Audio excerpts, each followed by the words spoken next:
Singapura memiliki sumbangan tersendiri dalam perkembangan sejarah Singapura. Sungai sepanjang lebih kurang 3 kilometer ini asalnya sebuah perkampungan nelayan yang dihuni oleh suku orang laut. Pada awal abad ke-19, Inggeris yang sedang meluaskan perdagangannya dan akhirnya bertapak di sini setelah mendapat persetujuan dari Temenggung dan Engku Husin yang diangkat sebagai Sultan oleh Inggeris ketika itu.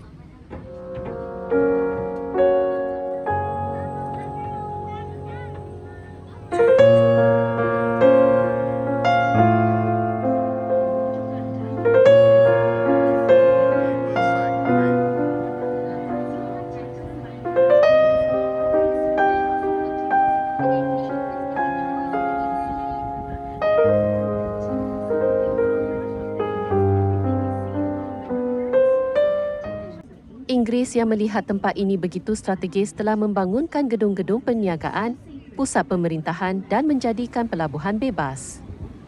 Ketika itu sekitar muara sungai, Singapura masih dipenuhi oleh hutan paya bakau yang tebal. Di sebelah utara sungai ini mula dibangunkan pejabat, gudang dan dermaga bagi para pelaut yang datang berniaga dari China, India, Arab, Pulau Jawa, Bugis dan lain-lain. Boat Quay merupakan pusat perdagangan pertama diwujudkan di Singapura ketika itu.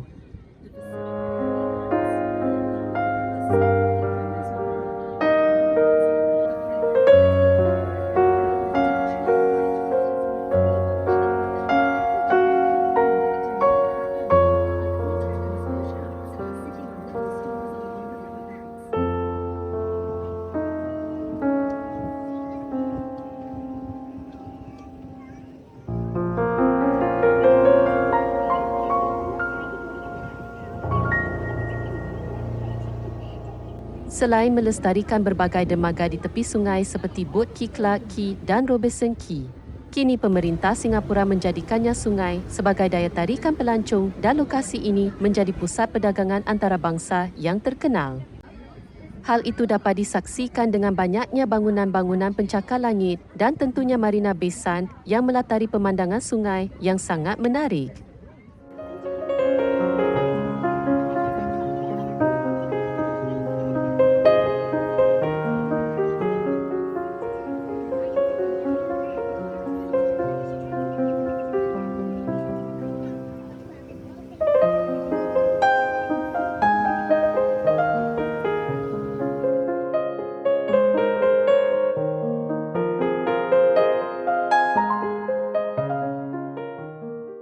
Menyusuri sungai Singapura menggunakan bambut atau perahu kayu sebenarnya sangat mengasyikkan.